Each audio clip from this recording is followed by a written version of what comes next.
ఇడ్లీలోకైనా, దోసల్లోకైనా, మరే ఇతర టిఫిన్‌లోకైనా అద్దిరిపోయే simple tasty పల్లి చట్నీ చేసేసుకుందాం వచ్చేయండి.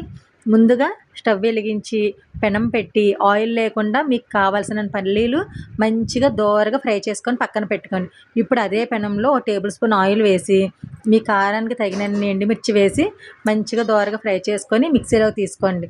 పల్లీలు, ఎండుమిర్చి, కొంచెం చింతపండు, తగినంత ఉప్పు, కొంచెం జీలకర్ర, ఒక ఎల్లుల్లిపాయ రబ్బ, వాటర్ వేయకుండా మంచిగా పౌడర్ చేసుకోండి. పౌడర్ చేశాక అప్పుడు కొంచెం కొంచెం వాటర్ యాడ్ చేసుకొని మెత్తని పేస్ట్‌లా చేసుకొని, తాలింపు పెట్టుకొని, వేడి వేడి ఇడ్లీల్లో సర్వ్ చేసుకొని తింటే అబ్బా! ఏముంటదో తెలుసండి.